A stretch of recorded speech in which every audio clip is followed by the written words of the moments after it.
Rome, le 18 novembre 1963, Thérèse Lombardi venait de réaliser qu'il ne restait que 5 jours, exactement 5 jours, avant le 23 novembre.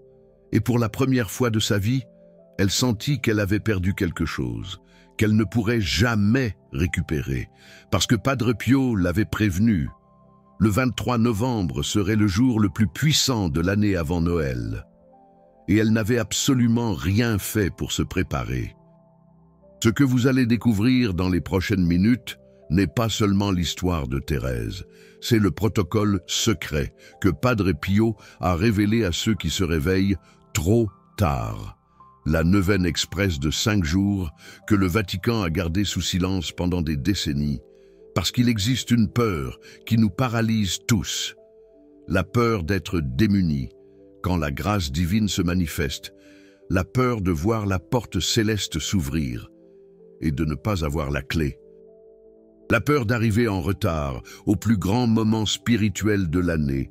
Vous ressentez cela maintenant, cette sensation que quelque chose d'important arrive et que vous n'êtes pas prêt, cette angoisse que les jours passent et que vous n'avez toujours pas commencé. Alors vous devez savoir exactement ce que Thérèse a découvert, ce 18 novembre, parce qu'aujourd'hui, c'est le 18 novembre, et dans 5 jours, ce sera le 23.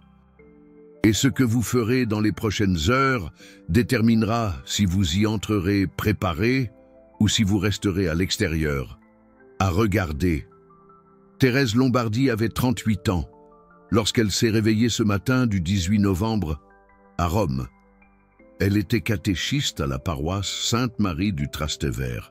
Elle connaissait les Écritures par cœur. Elle récitait le chapelet tous les jours depuis 20 ans. Mais il y avait quelque chose qu'elle ignorait.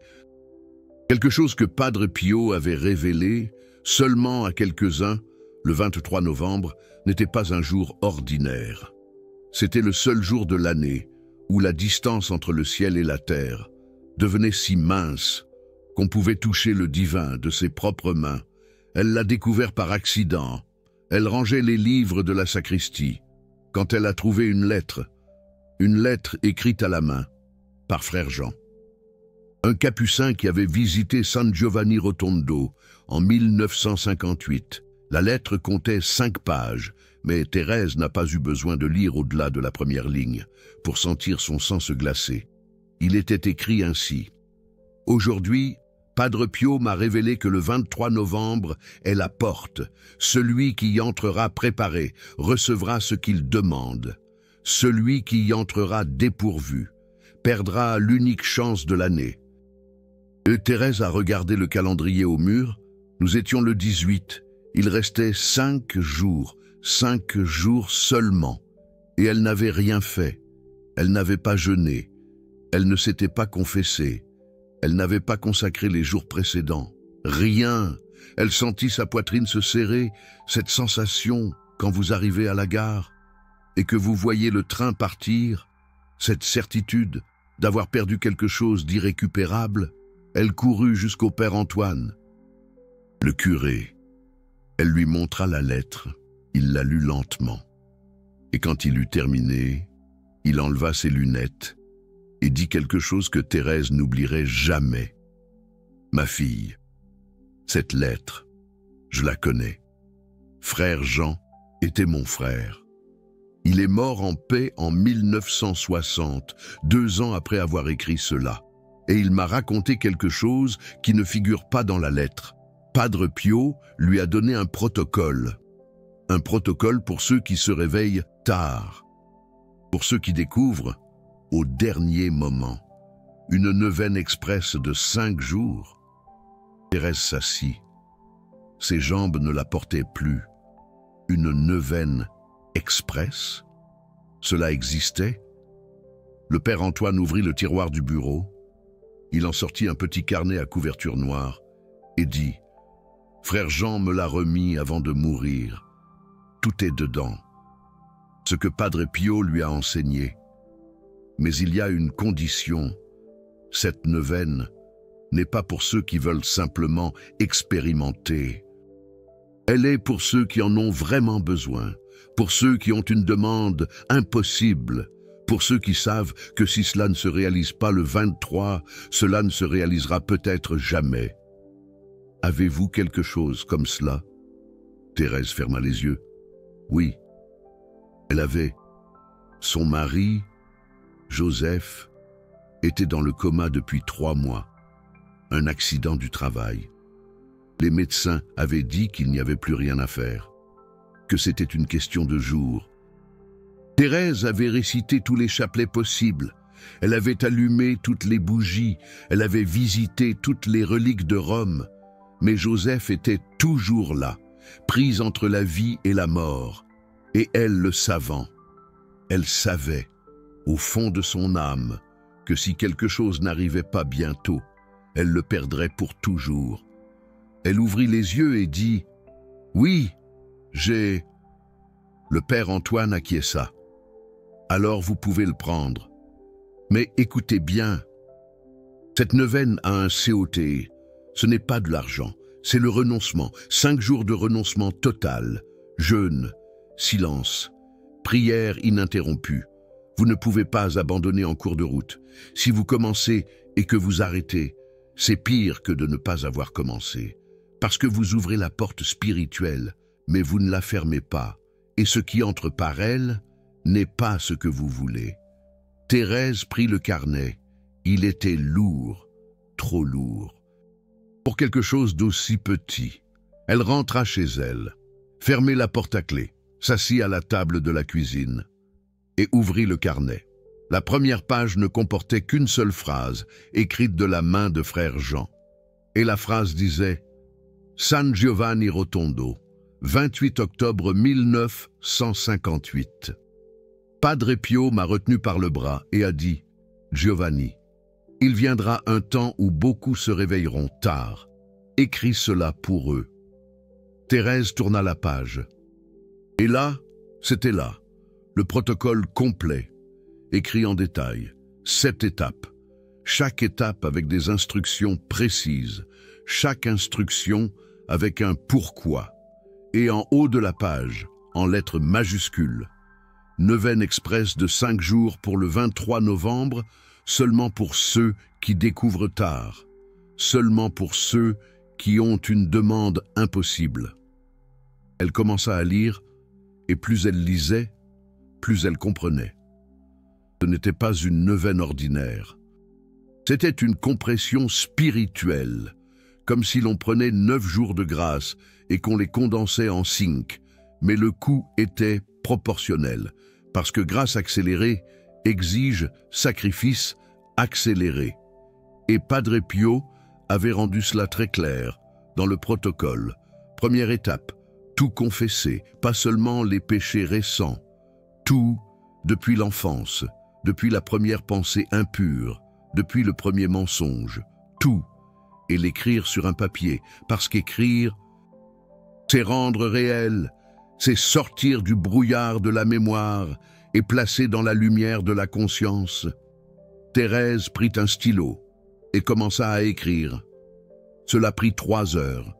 Quand elle eut terminé, elle avait 4 pages de confession manuscrite, et elle pleura parce qu'elle ne savait pas qu'elle portait un poids si lourd.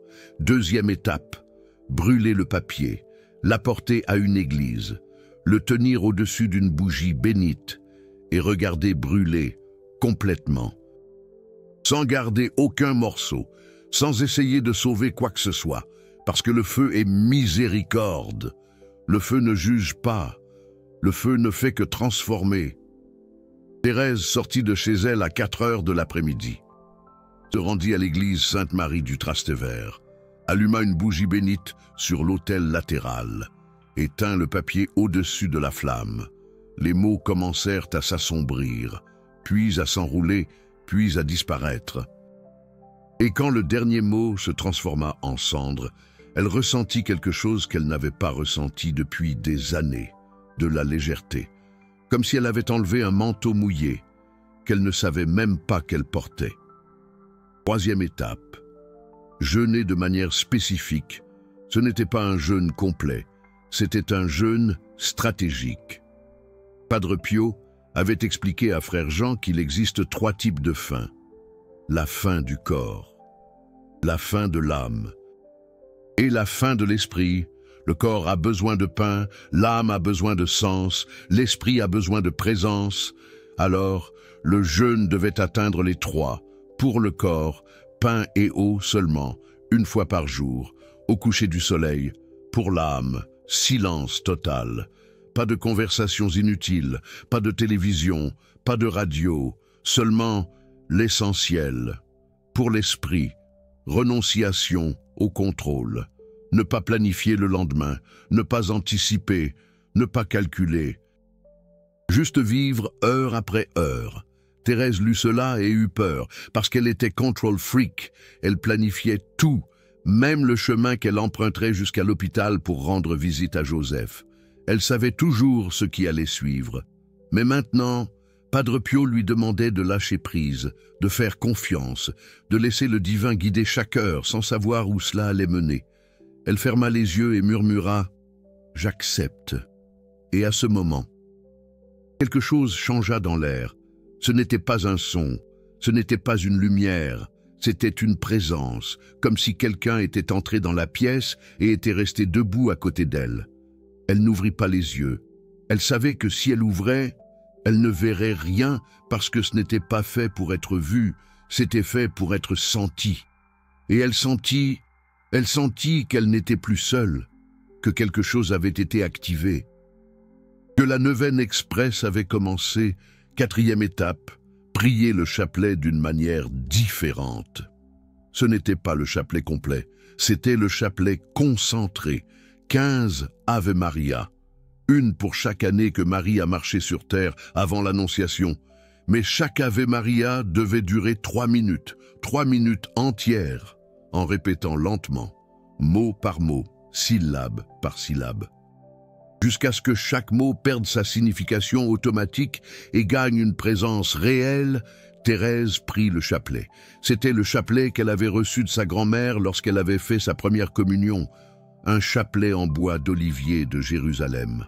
Elle tint le premier grain et commença. « Je vous salue Marie, pleine de grâce. » Elle parla lentement, tellement lentement qu'elle pouvait sentir chaque mot toucher un endroit différent dans sa poitrine. « Le Seigneur est avec vous. » Et là, dans ce mot, « avec vous », elle sentit qu'elle ne le disait pas dans le vide.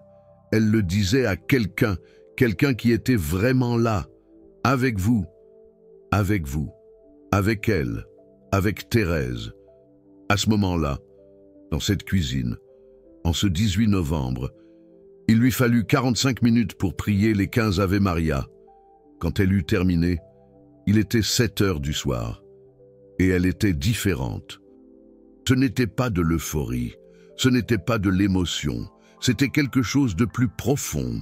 C'était une certitude, la certitude que quelque chose avait été planté, quelque chose qu'elle ne pouvait pas encore voir, mais qui grandissait. 5e étape, choisir 3 impossibles, pas 2, pas 4, 3. Parce que 3 est le chiffre de la Trinité. 3 est le chiffre de la complétude. 3 est le chiffre de la résurrection. Et écrire chaque impossible dans une phrase, une seule phrase, sans explication, sans contexte, juste la demande nue et crue. Thérèse prit un autre papier et écrivit. Premier impossible, Joseph se réveille du coma. 2e impossible, le mariage qui est mort ressuscite. 3e impossible, je deviens la femme que Dieu a prévue. Elle regarda ce qu'elle avait écrit et réalisa. Elle réalisa que les 3 impossibles étaient en fait un seul. Parce que si Joseph se réveillait, mais que le mariage était mort, cela ne servait à rien.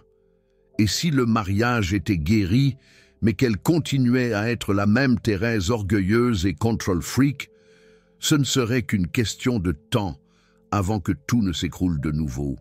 Les 3 impossibles devaient arriver ensemble, où cela n'avait aucun sens que quoi que ce soit arrive. 6e étape, placer les 3 impossibles dans une enveloppe, c'est l'heure. et dormir avec l'enveloppe sous l'oreiller pendant les 5 jours, parce que le sommeil est prière, le sommeil est abandon, le sommeil est quand l'ego se repose et que l'esprit travaille. Padre Pio avait dit à Frère Jean, « Frère Jean, les plus grandes batailles spirituelles se déroulent pendant que nous dormons. C'est là que nous décidons vraiment, parce que là, nous n'avons pas de masque. » Thérèse plaça le papier dans une enveloppe blanche, la scella avec de la cire rouge et monta dans sa chambre, plaça l'enveloppe sous l'oreiller, se coucha et quelque chose d'étrange se produisit. Elle n'arrivait pas à dormir. Ce n'était pas de l'insomnie, c'était de la vigile, comme si quelque chose en elle était éveillé même si son corps était couché. Et alors, elle entendit une voix. Ce n'était pas externe, c'était interne.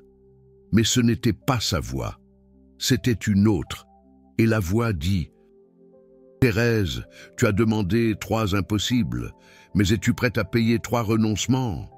Elle s'assit sur le lit, le cœur battant rapidement. 3 renoncements, quel renoncement? Et la voix continua, « Premier renoncement, renonce à ta certitude de savoir comment les choses devraient être. Deuxième renoncement, renonce à ton droit de comprendre avant d'obéir.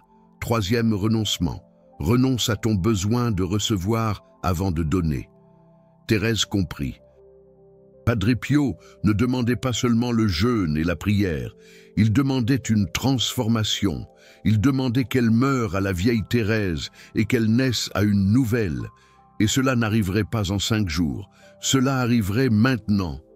À ce moment-là, si elle disait oui, elle inspira profondément et murmura dans l'obscurité, « J'y renonce, je renonce aux 3. » Et c'était comme si quelque chose se brisait en elle, quelque chose de dur, quelque chose qui était là depuis si longtemps qu'elle pensait que cela faisait partie d'elle. Mais ce n'était pas le cas, c'était juste de la peur cristallisée. Et maintenant, cela se brisait. 7e étape. Visiter une église différente chaque jour, 5 jours, 5 églises, et dans chaque église, faire la même chose. Entrer en silence, aller jusqu'au Saint-Sacrement, s'agenouiller, et rester là pendant exactement 23 minutes. 23.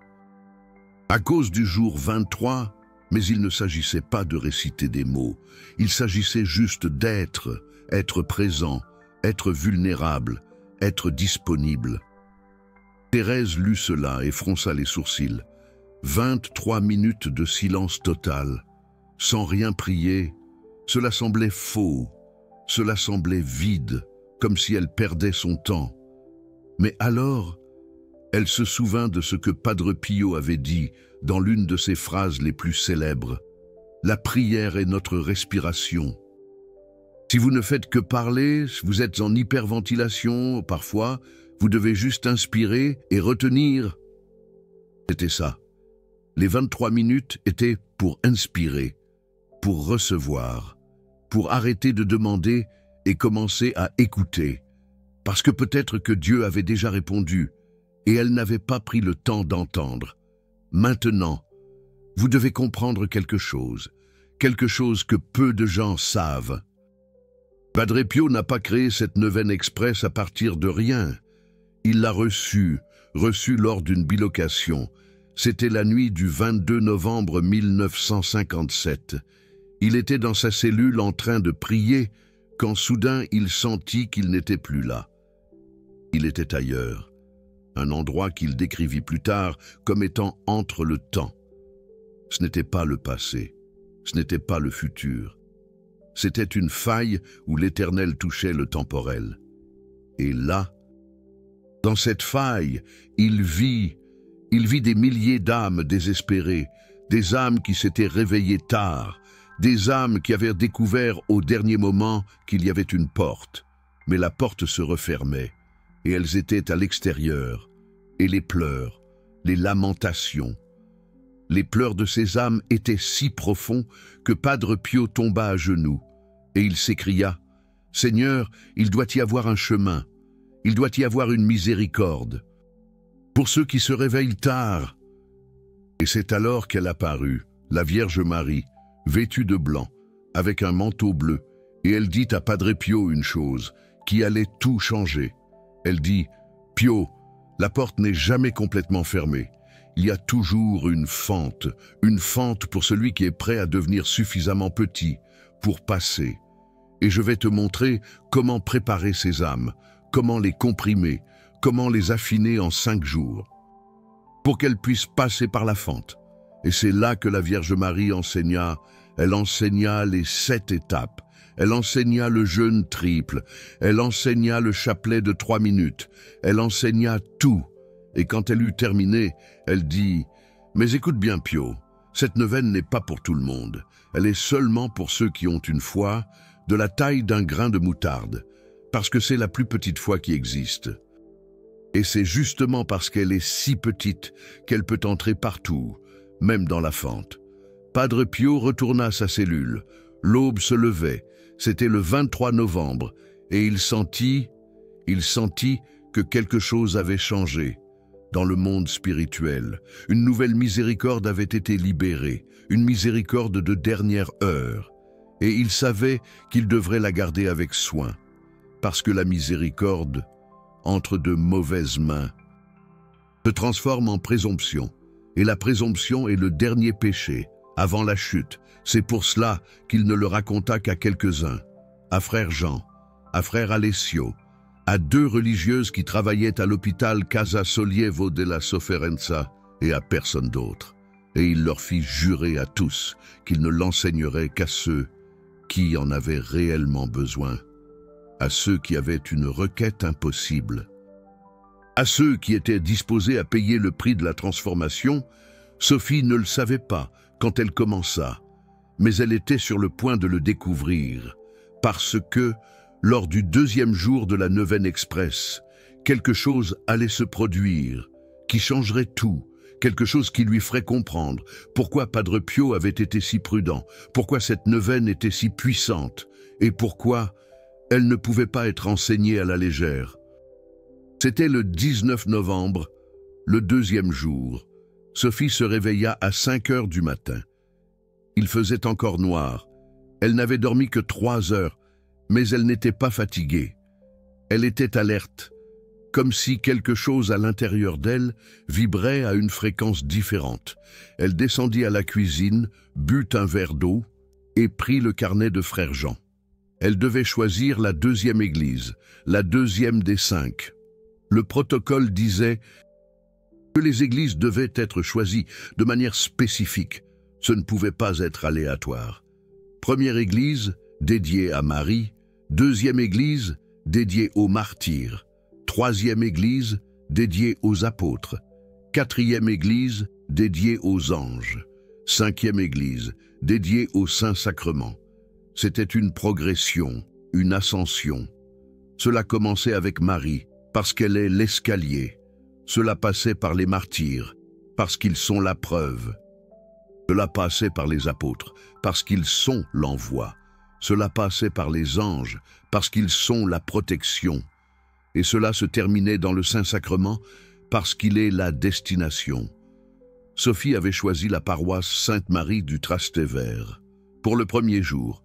Aujourd'hui, ce serait l'église Saint-Sulpice, l'église des martyrs. Elle sortit de chez elle à 6 heures du matin. Les rues de Paris étaient vides. Seuls quelques chauffeurs de bus et boulangers allaient au travail.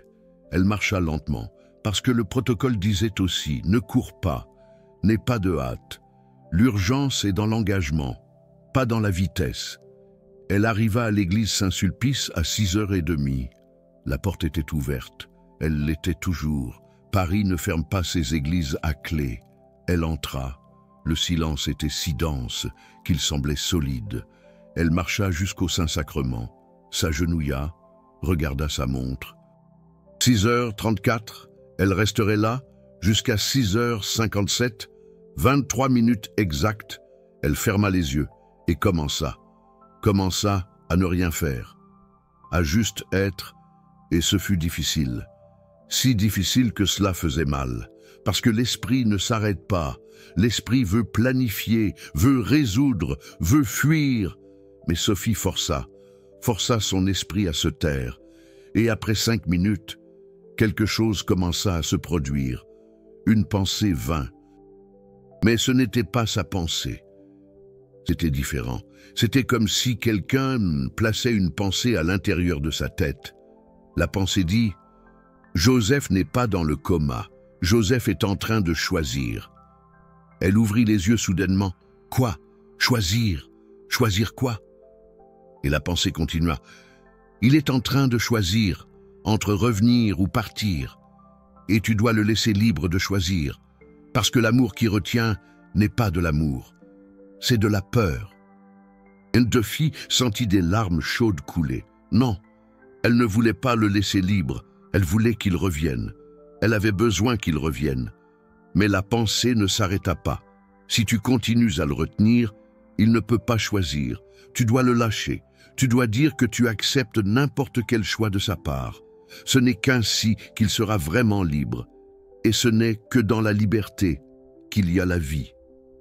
Elle mit son visage entre ses mains et pleura.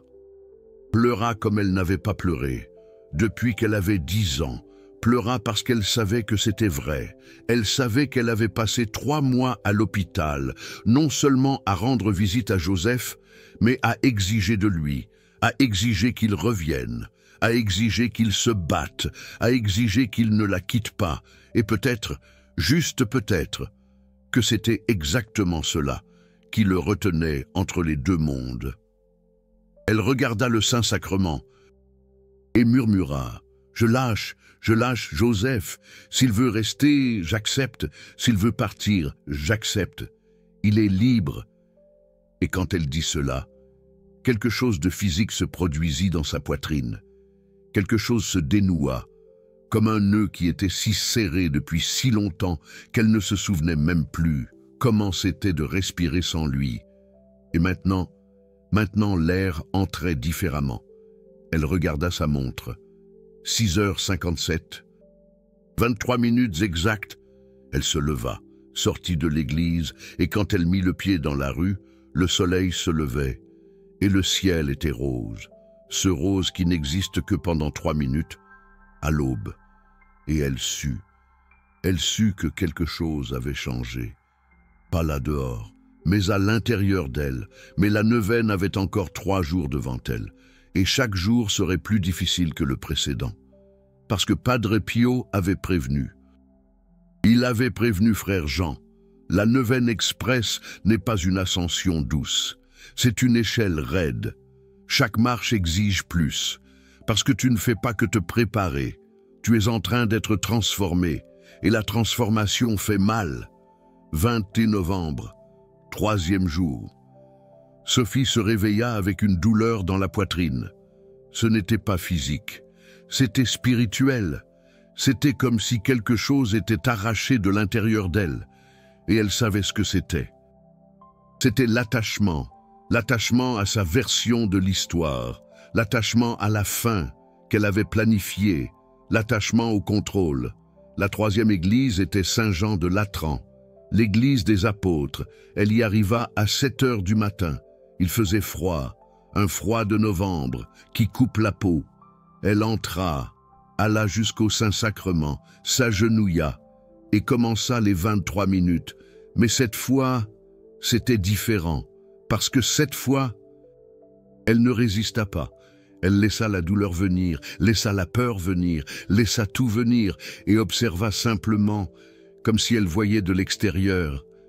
Et au milieu de cette observation, elle entendit de nouveau, elle entendit la voix, et la voix dit « Thérèse, tu as demandé 3 impossibilités, mais sais-tu quel est le varail impossible? Ce n'est pas que Joseph se réveille, ce n'est pas que ton mariage soit guéri. Le vrai impossible, c'est que tu acceptes que je sais mieux que toi, que mes plans sont plus grands que les tiens, que ma miséricorde dépasse ta compréhension. » Thérèse ouvrit la bouche pour répondre, mais rien ne sortit, parce qu'il n'y avait rien à dire. La voix avait raison. Elle avait demandé 3 impossibilités. mais elle dictait comment ces impossibilités devaient se réaliser. Elle disait « Dieu fait l'impossible, mais fais-le à ma manière ». Et cela, ce n'était pas de la foi, c'était de la négociation. Elle ferma de nouveau les yeux et murmura « Alors je renonce aussi à la manière, pas seulement au résultat, mais à la manière. Fais comme tu veux, de la manière que tu veux, à l'heure que tu veux. J'ai confiance. » Et quand elle dit cela, la douleur dans sa poitrine cessa, simplement cessa, comme si elle avait été aspirée. Elle regarda sa montre. 23 minutes. Elle se leva. Et quand elle se tourna pour partir, elle vit quelque chose qui la fit s'arrêter. Elle vit une femme à genoux devant une autre image, pleurer doucement, mais profondément. Et Thérèse sentit que cette femme était là où elle était 3 jours auparavant, désespérée, agrippée, se noyant. Elle marcha jusqu'à la femme, toucha son épaule. La femme leva les yeux rouges, et Thérèse dit « Vous faites la neuvaine express ?» La femme écarquilla les yeux. « Comment le savez-vous » Thérèse sourit. « Parce que moi aussi, je suis au 3e jour, et c'est difficile, mais ça marche. Pas de la façon dont on veut, mais de la façon dont on a besoin. » La femme essuya ses larmes et dit « Je m'appelle Lucie. Ma fille a une leucémie. Les médecins lui ont donné 3 mois. J'ai trouvé un cahier sur la neuvaine de 5 jours. J'ai commencé hier. » Thérèse acquiesça. « Alors demain, vous serez au 3e jour. Le jour le plus difficile, le jour où vous devez lâcher prise. » La femme regarda Thérèse. « Lâcher prise comment ?» Thérèse prit sa main. « Lâcher le contrôle, lâcher la manière, lâcher même le résultat, parce que ce n'est que quand vous lâchez prise que Dieu peut saisir. » Les deux restèrent là, en silence. 2 femmes, 2 neuvaines, 2 impossibilités et une même soumission. Et Thérèse comprit quelque chose. Elle comprit qu'elle ne faisait pas la neuvaine seulement pour elle. Elle la faisait pour toutes les Thérèses du monde, pour toutes les Lucies, pour tous ceux qui se réveillent tard et ont besoin de miséricorde express. Elle sortit de l'église et pour la première fois en 3 jours, elle mangea autre chose que du pain et de l'eau. Parce que le protocole disait, au 3e jour, brisez le jeûne pendant 2 heures. Mangez quelque chose que vous aimez. Quelque chose qui apporte de la joie, parce que je ne suis pas un Dieu de privation, je suis un Dieu de célébration, et vous devez vous en souvenir. Thérèse alla dans une boulangerie, acheta un pain au chocolat, s'assit sur un banc près du canal Saint-Martin et mangea lentement, très lentement, savourant chaque bouchée. Et pendant qu'elle mangeait, elle pleura de gratitude, parce qu'elle réalisa que même sans avoir encore la réponse, même sans savoir si Joseph se réveillerait, elle avait déjà reçu quelque chose, elle avait reçu la paix, et la paix est le premier miracle, parce que sans paix, aucun autre miracle ne peut advenir. Le 21 novembre, 4e jour, Thérèse se réveilla différente, se réveilla légère, comme si elle avait dormi pendant 3 jours de suite. Elle prit le cahier. La 4e église était Saint-Séverin, l'église de la protection angélique. Elle arriva à 6 heures du matin. Le soleil n'était pas encore levé. Elle entra et sentit quelque chose de différent dans l'air, comme s'il y avait plus de gens là qu'elle ne pouvait en voir, comme si l'église était remplie de présences invisibles. Elle s'agenouilla et commença les 23 minutes, mais cette fois, aucune pensée ne vint, aucune voix ne vint, une vision vint. Ce n'était pas une vision externe, c'était interne, mais si nette qu'elle semblait réelle. Elle vit Joseph, elle le vit allongé sur le lit d'hôpital, mais il n'était pas seul. Il y avait quelqu'un à côté de lui, quelqu'un vêtu de blanc, un ange. Et l'ange tenait la main de Joseph et lui disait quelque chose. Elle ne pouvait pas entendre, mais elle voyait les lèvres de l'ange bouger. Et puis la vision changea. Elle se vit dans le futur, un futur proche. Elle était à la maison, cuisinait.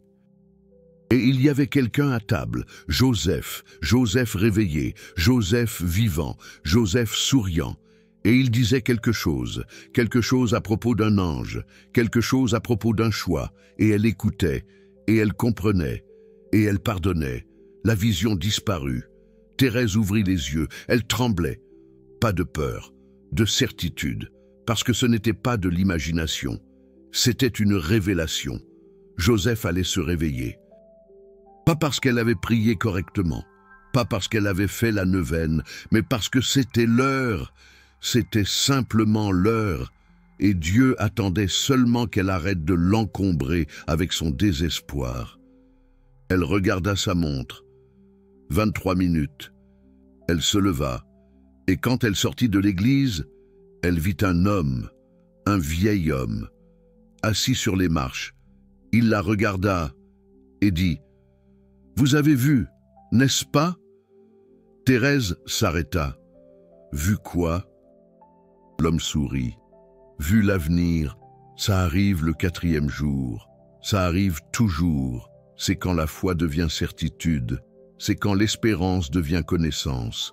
Vous êtes la 14e personne que je vois sortir de cette église avec ce visage. » Thérèse s'approcha. « Qui êtes-vous » L'homme se leva. « Je m'appelle Alexis, frère Alexis. J'ai connu Padre Pio. Il m'a enseigné la Neuvaine Express en 1960. J'étais en train de perdre la foi. J'étais sur le point de quitter l'ordre et il m'a dit « Alexis, fais la neuvaine et tu verras. » Et je l'ai faite et j'ai vu et je suis resté. Je suis resté parce que j'ai compris que le christianisme ne consiste pas à croire ce qu'on ne voit pas. Il s'agit de voir ce que les autres ne croient pas.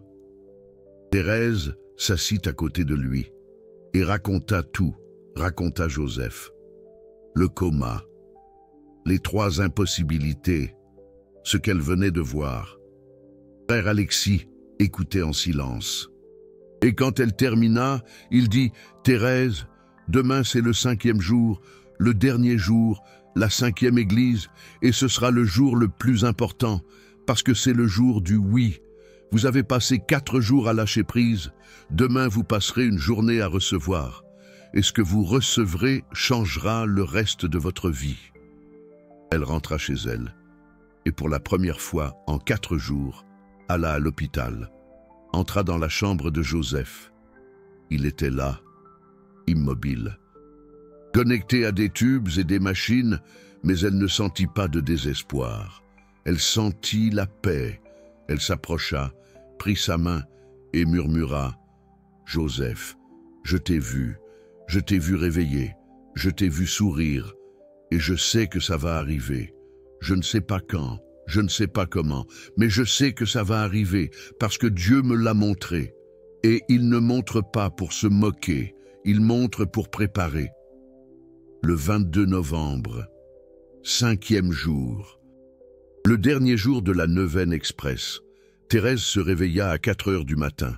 Elle n'arrivait plus à dormir, parce qu'elle savait qu'aujourd'hui était le jour. La 5e église était l'église Saint-Paul-Saint-Louis, l'église du Saint-Sacrement, l'église où le divin habite en permanence. Elle arriva à 5 heures du matin. L'église était fermée, mais le gardien était en train d'ouvrir. Il la regarda, et il dit « Vous êtes matinale. » Elle sourit. « Je suis au 5e jour. » L'homme acquiesça. « Alors entrez, et restez aussi longtemps que nécessaire. » Elle entra. L'église était sombre. Seule une lumière brillait sur le Saint-Sacrement. Elle s'avança, s'agenouilla, et cette fois, elle ne chronométra pas. Parce que le protocole disait « Au 5e jour, on ne compte pas. On reste jusqu'à ce qu'on sache que c'est fini. On le saura. On sentira quand il sera temps de partir. » Thérèse resta là. 30 minutes, 60 minutes, 90 minutes, et elle ne sentit pas le temps passer, parce qu'elle était ailleurs. Elle était dans l'espace entre le temps que Padre Pio avait visité. Elle était dans la faille. Et là, dans cette faille, elle trouva ce qu'elle cherchait. Elle trouva la réponse. La réponse n'était pas de savoir si Joseph allait se réveiller ou non. La réponse était à propos d'elle, à propos de qui elle était quand Dieu répondait oui. Et qui elle serait si Dieu répondait non. Et elle comprit que la véritable transformation n'était pas que Joseph soit guéri, c'était qu'elle devienne le genre de personne capable d'aimer indépendamment de la guérison, capable de faire confiance indépendamment de la réponse, capable de vivre indépendamment du contrôle. Elle ouvrit les yeux. Elle ne savait pas combien de temps s'était écoulé. Elle regarda sa montre. 2h12. Elle était restée là plus de 2 heures, et elle ne s'en était même pas rendue compte. Elle se leva, et en se tournant pour partir, elle vit quelque chose qui la figea. Elle vit Lucie, la femme du 3e jour, la femme de la fille atteinte de leucémie, et Lucie souriait avec des larmes aux yeux. Thérèse courut vers elle. « Quoi? Que s'est-il passé ?» Lucie prit les mains de Thérèse. Elle s'est réveillée. « Ma fille s'est réveillée ce matin. » Les médecins ne comprennent pas. La tumeur a diminué de 70% en 5 jours. 70%. Ils appellent ça une rémission spontanée. Mais je sais ce que c'est. C'est la neuvaine. C'est la miséricorde express. Thérèse embrassa Lucie et les 2 femmes pleurèrent ensemble. Pleuraient de joie, pleuraient de gratitude, pleuraient parce qu'elles savaient. Elles savaient que ce n'était pas une coïncidence. Elles savaient que ça avait marché. Pas de la façon dont elles l'espéraient, mais d'une façon encore meilleure, parce que c'était réel. Thérèse sortit de l'église. Il était midi. Demain serait le 23, le jour le plus puissant, le jour de la porte. Et elle avait fait la neuvaine, elle avait payé le prix, elle avait traversé la transformation, elle était prête, ou du moins elle le pensait. Parce que ce qui allait se passer dans les prochaines 24 heures serait quelque chose qu'elle n'aurait jamais pu imaginer. Elle rentra chez elle, ouvrit la porte et trouva un message sur le répondeur. C'était de l'hôpital. La voix de l'infirmière. « Madame Lombardi, veuillez rappeler de toute urgence, c'est au sujet de votre mari. » Le cœur de Thérèse se mit à battre la chamade. Elle prit le téléphone, appela. L'infirmière répondit et dit quelque chose que Thérèse dut lui faire répéter 3 fois pour être sûre d'avoir bien entendu. Joseph s'est réveillé. Il s'est réveillé aujourd'hui à 11 heures du matin. Il est conscient. Il parle. Il vous demande. Thérèse laissa tomber le téléphone, tomba à genoux sur le sol et cria de joie, cria de soulagement, cria de gratitude, parce que c'était arrivé. C'était vraiment arrivé. Le premier impossible était devenu possible. Elle courut à l'hôpital, entra dans la chambre, et là, il était là, Joseph, assis sur le lit, pâle, faible, mais réveillé, vivant. Il la regarda et dit « Thérèse, je t'ai vu prier, je t'ai vu tous les jours. J'étais là, mais je n'étais pas piégé. J'étais en train de choisir, j'étais en train de décider si je revenais ou si je partais. Et un ange est venu. Un ange m'a dit que tu m'avais libéré, que tu avais dit que j'étais libre de choisir. Et c'est ce qui m'a donné envie de revenir, parce que pour la première fois, je ne revenais pas par obligation. Je revenais parce que je le voulais, parce que je te choisis. » Thérèse lui serra la main et pleura parce qu'elle comprit. Elle comprit que si elle n'avait pas fait la neuvaine, si elle ne l'avait pas laissé partir, Joseph ne se serait peut-être jamais réveillé, parce qu'il était piégé par la culpabilité, par l'obligation, par la peur de la laisser seule, et ce n'est que lorsqu'elle l'a libéré qu'il a pu véritablement choisir de revenir. Maintenant écoutez attentivement, parce que ce que je suis sur le point de vous dire est la raison pour laquelle vous regardez ceci aujourd'hui.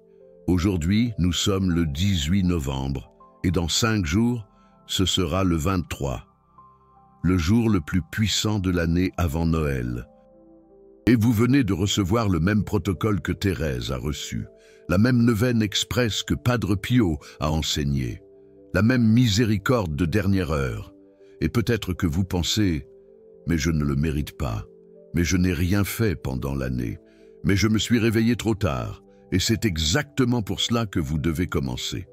Parce que cette neuvaine n'est pas pour ceux qui méritent, elle est pour ceux qui ont besoin.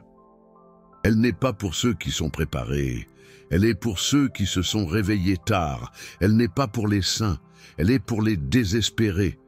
Vous avez une demande impossible? Vous avez quelque chose qui doit arriver et vous ne savez plus quoi faire? Vous voyez les jours passer et vous sentez que vous perdez votre unique chance? Alors aujourd'hui est votre jour. Aujourd'hui est le jour pour commencer. Parce que dans 5 jours, le 23, la porte va s'ouvrir et vous pouvez être préparé ou vous pouvez être dehors à regarder. Et si vous sentez que cette vidéo est arrivée jusqu'à vous exactement maintenant, pour une raison, si vous sentez que cette révélation sur la neuvaine express était ce que votre âme avait besoin d'entendre, si vous sentez que Padre Pio intercède pour vous en ce moment, alors je vous invite à faire quelque chose. Quelque chose qui va au-delà de simplement regarder. Je vous invite à faire partie de cette mission, parce que révéler ces vérités que le Vatican a gardées silencieuses pendant des décennies n'est pas facile. Chaque vidéo, comme celle-ci, fait face à des résistances spirituelles, des résistances algorithmiques, des résistances de ceux qui préfèrent que ces miséricordes de dernière heure restent cachées. Mais Padre Pio a dit quelque chose que je n'oublierai jamais. La vérité qui libère a besoin de soldats qui la portent. Et le Super Thanks là en bas n'est pas qu'un bouton. C'est vous qui dites « Je suis l'un de ces soldats ». C'est vous qui dites que ces révélations doivent continuer à parvenir jusqu'aux Thérèse, jusqu'aux Lucie, jusqu'à tous ceux qui sont désespérés et ont besoin de savoir qu'ils ne se sont pas réveillés trop tard, qu'il y a encore une miséricorde express, qu'il y a encore une fente dans la porte. Et quand vous cliquez sur ce cœur doré, vous ne soutenez pas seulement une chaîne. Vous devenez complice de miracles. Vous financez l'espoir. Vous êtes la main qui tient l'échelle pour ceux qui montent. Alors si cette vidéo a changé quelque chose en vous, si elle vous a donné le courage de commencer la neuvaine aujourd'hui, si elle vous a montré qu'il y a encore du temps, honorez cela. Honorez avec action. Parce que la foi sans action est comme une neuvaine sans transformation, belle en théorie, mais vide en pratique. Faites partie de ceux qui maintiennent ces révélations vivantes. Faites partie de ceux qui garantissent que le prochain 18 novembre, un autre désespéré trouvera cette miséricorde express. Cliquez sur le Super Thanks et sachez que vous ne faites pas que donner, vous plantez. Plantons ensemble les graines de miracles futurs. Mais venons-en au fait, à ce qui compte vraiment. Comment allez-vous vivre cette neuvaine? Comment vous préparer pour ce fameux 23? Car il ne suffit pas de savoir, il faut agir. Et l'action commence aujourd'hui. Aujourd'hui même, pas demain. Pas quand vous vous sentirez prêt. Aujourd'hui. Voici un protocole complet pour vous lancer immédiatement. Première étape, prenez une feuille de papier et écrivez tous vos péchés. Depuis le premier dont vous vous souvenez, n'ayez pas peur, n'ayez pas honte. Personne ne lira à part vous et Dieu.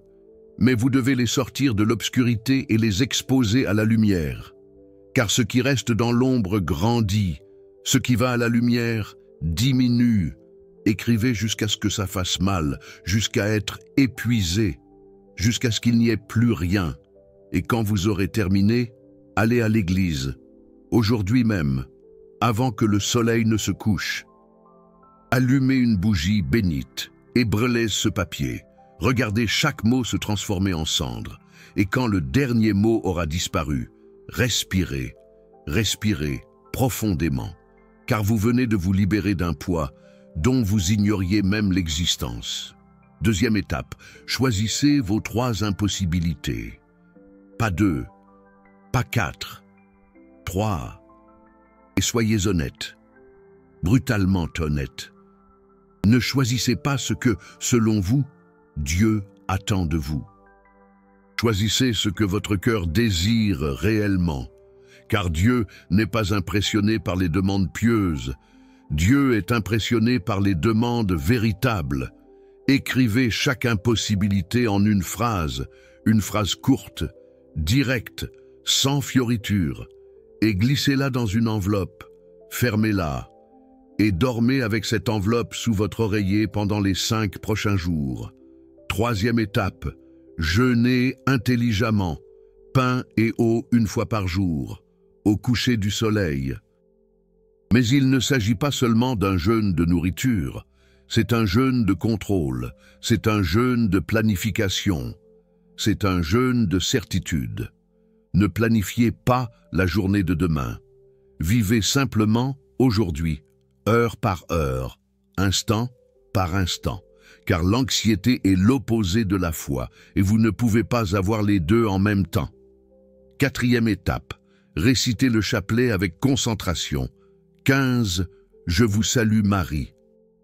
1 pour chaque année que Marie a vécu sur terre avant l'Annonciation, mais 3 minutes chacun, 3 minutes entières, en parlant lentement, en ressentant chaque mot. Ce n'est pas la quantité qui compte, c'est la qualité. Ce n'est pas la vitesse, c'est la présence. Et si vous vous laissez distraire, revenez en arrière. Ne vous culpabilisez pas, revenez simplement, car l'important n'est pas de faire parfait, c'est de faire vrai. 5e étape, visitez 5 églises. Une chaque jour, le 18e jour, une église dédiée à la Vierge Marie. Le 19e jour, une église dédiée aux martyrs. Le 20e jour, une église dédiée aux apôtres. Le 21e jour, une église dédiée aux anges. Le 22e jour, une église dédiée au Saint-Sacrement. Et dans chaque église, restez 23 minutes devant le Saint-Sacrement, en silence. Ne récitez pas de paroles. Contentez-vous d'être là. Contentez-vous de respirer. Contentez-vous de permettre à Dieu de parler, car parfois, la plus grande prière est le silence, qui écoute. Et quand le 23e jour arrivera, vous serez prêt. Non pas parce que vous aurez tout fait parfaitement, mais parce que vous aurez traversé la transformation, parce que vous aurez été comprimé, parce que vous aurez été affiné, et parce que vous aurez été rendu assez petit pour passer par la fente. Et quand la porte s'ouvrira, vous entrerez, et vous recevrez non seulement ce que vous avez demandé, mais quelque chose de plus grand. Vous recevrez la certitude que Dieu écoute. Vous recevrez la preuve que la miséricorde n'a pas de date d'expiration. Vous recevrez la révélation qu'il n'est jamais trop tard pour recevoir la grâce. Thérèse Lombardi est toujours vivante aujourd'hui. Elle a 83 ans. Elle vit à Rome avec Joseph. Ils ont renouvelé leurs vœux en 1998, 35 ans après la Neuvaine Express. Et aujourd'hui encore, chaque 18 novembre, elle recommence la Neuvaine Express. Non pas parce qu'elle a de nouvelles impossibilités, mais parce qu'elle veut se souvenir que sa vie n'est pas une question de chance, mais de grâce, de miséricorde, de réponse. Et maintenant, vous savez qu'il existe une miséricorde de dernière minute. Vous savez qu'il existe une neuvaine pour ceux qui se sont réveillés tard. Vous savez qu'il existe une fente dans la porte. Et la seule question qui reste est, allez-vous la franchir ou allez-vous rester dehors à regarder? Écrivez ici dans les commentaires, je commence aujourd'hui. 3 mots simples, mais qui portent un engagement. Un engagement envers la transformation, un engagement envers les 5 jours, un engagement envers le 23e jour. Et quand vous l'écrirez, je le saurai, je prierai pour vous. Et le 23e jour, quand la porte s'ouvrira, vous entrerez préparés. Car vous ne vous êtes pas réveillé tard. Vous vous êtes réveillé au bon moment, au moment exact, au seul moment qui compte, aujourd'hui.